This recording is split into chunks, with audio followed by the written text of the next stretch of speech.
Good morning everyone. आज आपण एक इंग्लिशमध्ये नवीन स्ट्रक्चर शिकणार आहोत. इनफॅक्ट आपण यूज ऑफ टू हॅव शिकणार आहोत. आपल्याला बऱ्याचदा फॉर्म्स ऑफ टू हॅव माहित असतात, पण त्याचा वापर कसा करायचा हे माहित नसतं. ते आज आपण इथं अगदी डिटेलमध्ये शिकणार आहोत. आता टू हॅवचे फॉर्म्स कोणकोणते आहेत आणि मग त्याच्यामध्ये प्रेझेंट, पास्ट, फ्युचर काय आहे.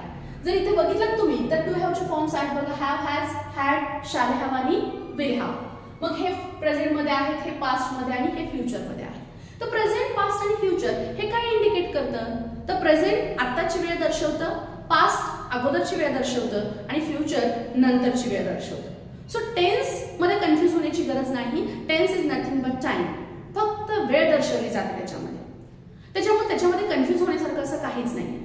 सो आता आपलं पुढचं कन्फ्युजन असं असतं बघा की हॅव आणि हॅज याच्यामध्ये हॅव कधी वापरायचं आणि हॅज कधी वापरायचं. अगदी सोप्या ह्याच्यामध्ये तुम्हाला मी इथं क्लिअर करून देते. हॅव कधी वापरायचं? Four pronouns I, we, you, दे.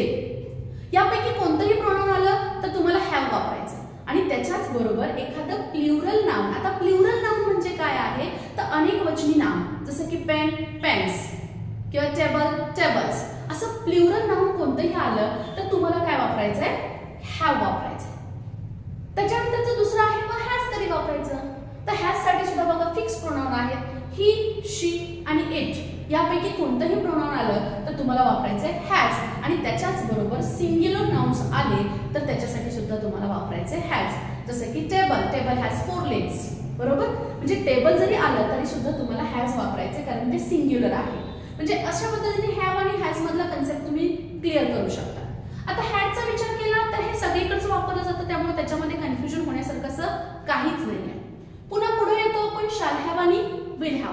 हे कधी वापरायचं म्हणजे शाल हॅव कधी वापरायचं आणि विल हॅव कधी वापरायचं. तर इथे सुद्धा सिंपल ट्रिक आहे बघा. शाल हॅव फक्त आपण आय आणि विलच्या समोर वापरतो आणि बाकी सगळीकडे विल हॅव वापरतो. इनफॅक्ट कम्युनिकेशन स्किल मध्ये सगळीकडेच विल हॅव वापरलं जातं, शाल हॅवचा वापर फारसा केला जात नाही. सो तुम्ही कम्युनिकेशन स्किल मध्ये विल हॅव जरी सगळीकडे वापरलं तर that is not wrong. Okay. So या पद्धतीने तुम्हाला शाल हॅव आणि विल हॅव समजून घ्यायचं. आता ठीक आहे, तुम्हाला समजलं की कशासमोर हॅव वापरायचं, कशासमोर हॅज वापरायचं, कशासमोर शाल हॅव, कशासमोर विल हॅव हे समजलं. पण आता पुढचा प्रश्न असतो की ह्याचा वापर नक्की वाक्यामध्ये करायचा कधी. म्हणजे कोणतं मराठी स्ट्रक्चर असल्यानंतर याचा वापर करायचा हे आपल्याला समजत नाही. तर ते आता समजून घेऊयात आपण. बघा याचा पहिला यूज आपण समजून घेतोय कारण ह्या टू हॅवच्या फॉर्म्सला खूप सारे युसेज आहेत. म्हणजे भरपूर वेगवेगळ्या पद्धतीने त्याचा वापर केला जातो. त्यामधला फक्त पहिला यूज आपण बघतोय आणि तो काय आहे तर एखाद्याकडे एखादी गोष्ट आहे, होती किंवा असेल या अर्थाने आपण टू हॅवचा वापर इथं समजून घेतोय. मग याच्यामध्ये काय असतं बघा, सिंपल एक स्ट्रक्चर जर घेतलं मी की माझ्याकडे पेन आहे. काय सांगितलं आपण इथं? एखाद्याकडे एखादी गोष्ट आहे, माझ्याकडं पेन आहे. आता आहे म्हटलेलं आहे म्हणजे 100% तो प्रेझेंट फॉर्म असणार आहे कारण टाइम आत्ताचं दर्शवतं ना. आत्ता माझ्याकडे पेन आहे. ओके. सो आत्ताचं टाइम दर्शवलंय. सो माझ्याकडे पेन आहे आणि मग मी काय करणार? हॅव किंवा हॅज वापरणार. आता पुढचा प्रश्न पडतो माझ्याकडेला काय म्हणायचं, आहेला काय म्हणायचं आणि मग पेन आपल्याला माहिती आहे. सो माझ्याकडे साठी आपल्याकडे शब्द आहे आय. ओके.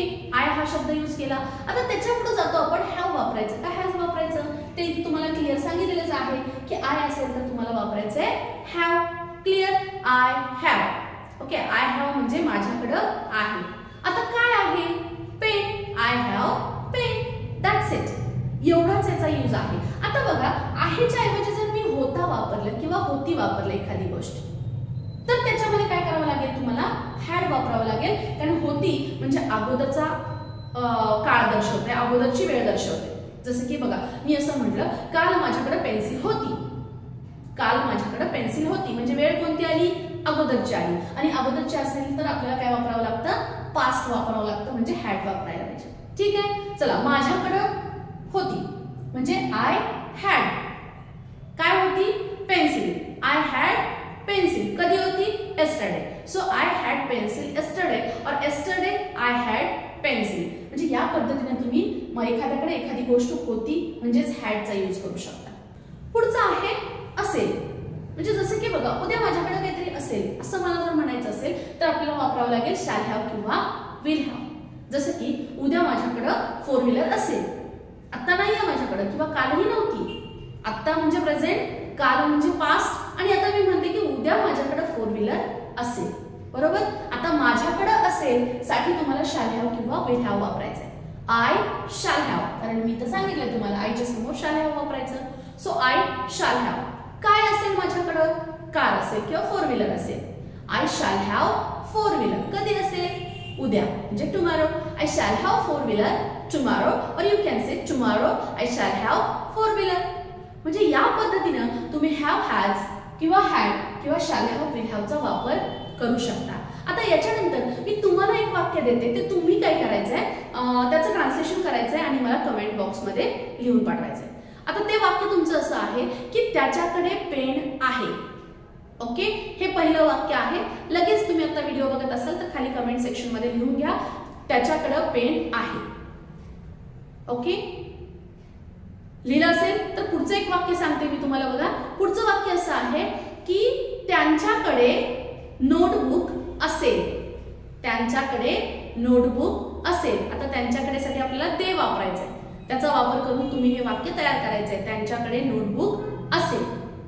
हेही तुम्ही कमेंट सेक्शन मध्ये उत्तर लिहा. आणि लास्ट सेंटेन्स तुमचा आहे ते म्हणजे रामकडे पेन होता. ओके, किंवा वेगळं वाक्य जरी घेतलं तरी हरकत नाहीये. रामकडे आपण काय म्हणूयात बघा, एक बाईक होती. ओके, रामकडे बाईक होती. आता हे तिन्ही वाक्य तुम्ही कमेंट सेक्शन मध्ये ट्रान्सलेशन करून मला पाठवायची आहेत. आणि जर याच्यामध्ये कुणाला डाऊट असेल तर तुम्ही कमेंट सेक्शन मध्ये विचारू शकता. जर तुम्हाला हा व्हिडिओ आवडला असेल, युजफुल वाटला असेल तर तुम्ही या चॅनलला सबस्क्राईब करा आणि त्याचबरोबर समोरचं बेल आयकॉन जे आहे ते प्रेस करा. म्हणजे अशाच नवीन नवीन व्हिडिओचे नोटिफिकेशन्स तुम्हाला मिळत राहतील आणि तुमचं इंग्लिश शिकणं अगदी सहज आणि सोपं होईल.